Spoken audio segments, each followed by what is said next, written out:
પડશે.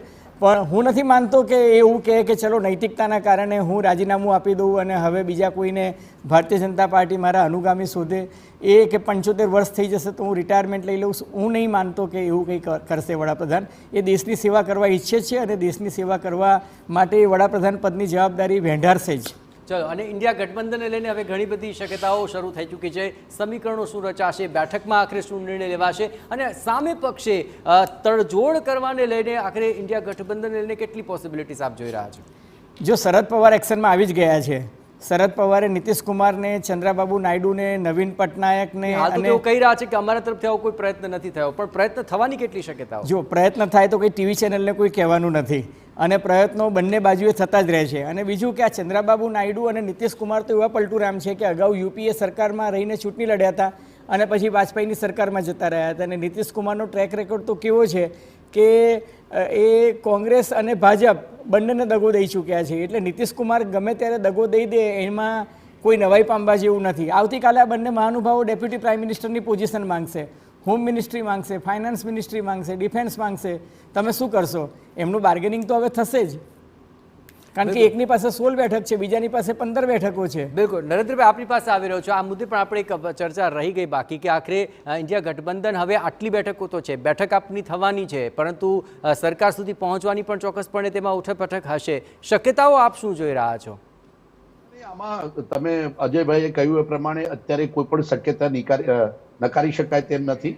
અમારી પાર્ટીની બેઠકનું હાઈકમાન્ડ કાલે અને એનડીએની ઇન્ડિયાની જે બેઠક મળશે એની અંદર નિર્ણય લેવાશે. પરંતુ સ્પષ્ટ રીતે હું કહેવા માંગુ છું કે ભારતીય જનતા પાર્ટી આ વખતે બહુમત 272 મેળવી શકી નથી. એટલે નરેન્દ્ર મોદી હવે મેળવી શક્યા નથી એ વાત હકીકત છે. એ બાબતમાં એ શું કહેશે, કાં તો એ પોતે નૈતિકતાના ધોરણે સ્વીકારશે કે રાજીનામું આપશે, એ વાત પછીની છે.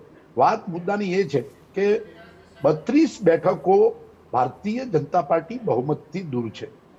5 વર્ષ એમને સરકાર, નીતિશ કુમાર અને ટીડીપી એમ બંને વખત ચાલી શકે એમ નથી. બંને સંપૂર્ણ રાજનીતિના મોટા ખેલાડી છે અને એમને છેલ્લી ભૂતકાળની અંદર ગઠબંધનોની સરકારોની અંદર મુખ્ય ભૂમિકા ભજવી ચૂક્યા છે. એટલે ભારતીય જનતા પાર્ટી જે અહમથી ને જે વાત કરતી હતી, જે એમના એજન્ડા હતા, એ તમામ એજન્ડાઓ હવે ચાલી શકવાના નથી. હું તો સંપૂર્ણ શક્યતા જોઈ રહ્યો છું. અજયભાઈ કહે છે કે ડેપ્યુટી પ્રાઇમ મિનિસ્ટર માગશે, તો હું સંમત નથી. હવે બંને જણ પ્રધાનમંત્રી પદ માગશે કે હું પ્રધાનમંત્રી, તો બીજી બેઠકો લાવવાની ક્યાંથી? શું ભારતીય જનતા પાર્ટી કે નરેન્દ્ર મોદીમાં આ પ્રકારની વાતમાં જવાબ કેવી રીતે મળશે? નીતિશ કુમાર સ્પષ્ટ રીતે કાલે કે પરમ દિવસે કેમ પ્રધાનમંત્રી પદ ન માગે? એટલે ભારતીય જનતા પાર્ટી કપડા ચડાણ છે ને ચોક્કસથી ઇન્ડિયા ગઠબંધન પણ આ દિશાની અંદર ચર્ચા કરશે. એ ખડગે સાહેબની અને રાહુલજીની પ્રેસ કોન્ફરન્સમાં સ્પષ્ટ થઈ ચૂક્યું છે કે કાલે થયા પછી ચર્ચામાં જશે. અને ભવિષ્ય શું થશે એ તો બહુ અઘરું છે. ભારતીય જનતા પાર્ટીએ અને નરેન્દ્ર મોદીએ નૈતિકતાના ધોરણે સ્વીકાર કરી લેવું પડશે કે પોતે બહુમત લાવી શક્યા નથી. અને એનડીએનું ગાડું ક્યાં સુધી ચાલશે એ તો 2 દિવસની અંદર ખબર પડી જશે. ચોક્કસથી હું એવું માનું છું કે કદાચ સરકાર બનવાની નથી એવું મને સ્પષ્ટ જણાય છે. જી બિલકુલ, એ જે બાબત આપ કહી રહ્યા છો, જયરાજસિંહ કંઈ કહેવા માંગી રહ્યા છે? જી જયરાજસિંહ.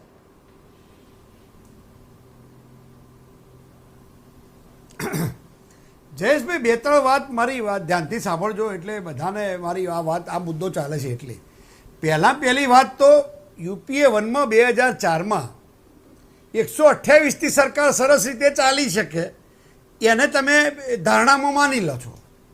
પછી 211 બીજી વાર યુપીએ 2માં 2009માં 200, અત્યારે તો 243 છે ભારતીય જનતા પાર્ટીની, સમજો.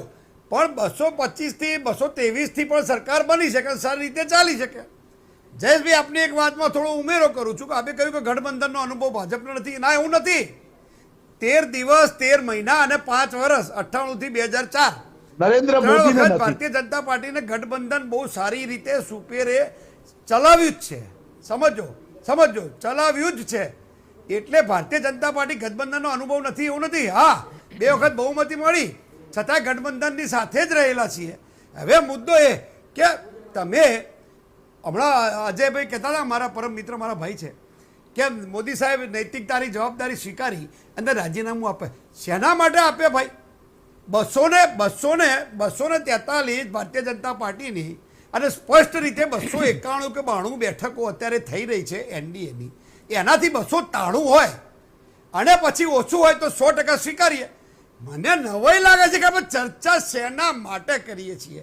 ચર્ચા જયરાજભાઈ એટલા માટે કરીએ છીએ કારણ કે 400 પારની વાતો કરવામાં આવી, ગુજરાતમાં 5 લાખથી જીતીશું વાત કરવામાં આવી અને નરેન્દ્ર મોદીનો ચહેરો કાફી છે, આવી અનેક વાતો કરી એટલે ચર્ચા છે. બાકી તો જીત આપની, આપને મુબારક છે, પરંતુ આપનો પ્રચાર તો જુઓ કઈ રીતે થઈ રહ્યો હતો.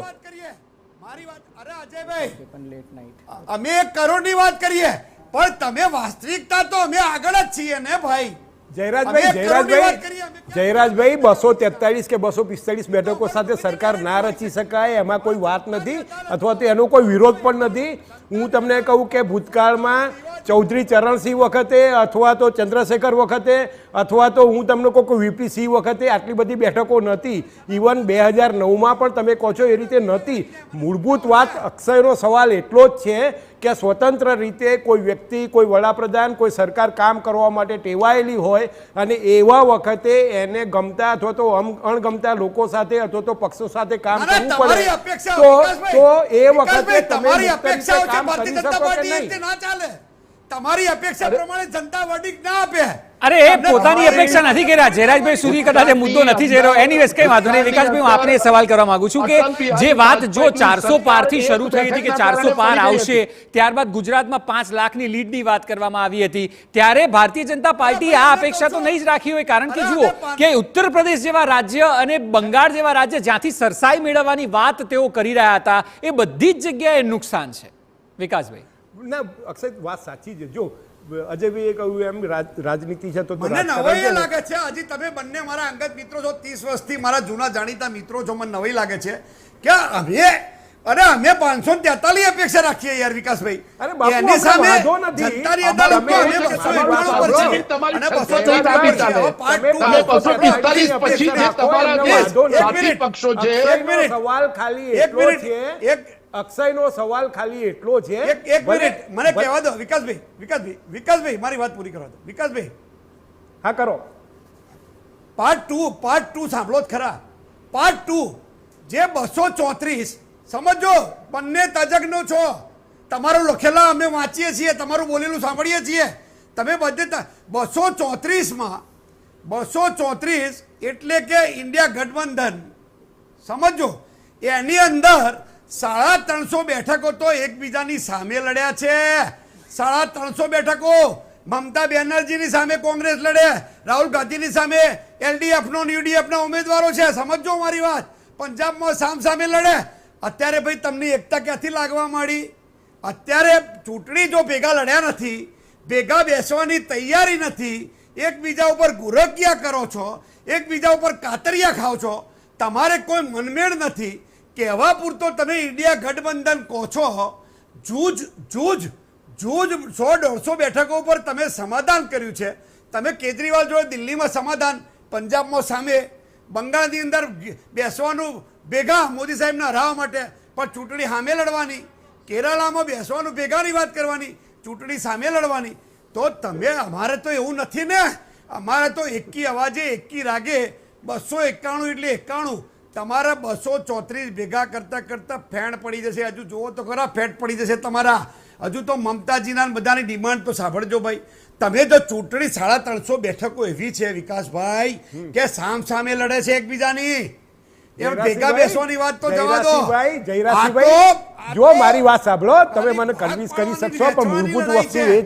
જયરાજસિંહભાઈ, એક વસ્તુ એવી છે, જયરાજસિંહભાઈ મારી એક વસ્તુ સાંભળો કે એનડીએ સરકાર ના બનાવી શકે એવો કહેવાનો કોઈ મતલબ નથી. બિલકુલ. મારો અથવા તો અક્ષયનો કહેવાનો મતલબ એટલો છે કે કોઈ વ્યક્તિ, કોઈ પાર્ટી અને કોઈ સરકાર સ્વતંત્ર રીતે કામ કરતી હોય અને એને કોઈના સપોર્ટ સાથે કામ કરવું પડતું હોય. આપણે વિકાસભાઈ એટલી જ છે. બિલકુલ એ મુદ્દો છે અને એ મુદ્દો છે તો ખરો જ, કારણ કે ગત 2 ટર્મની કમ્પેરિઝનની વાત કરવામાં આવે છે. હવે કેવી રીતે બનશે સરકાર, જો તેની વાત કરીએ અને બિગ વોલ પર આપને બતાવવાનો પ્રયત્ન કરીએ તો વધારે સારી રીતે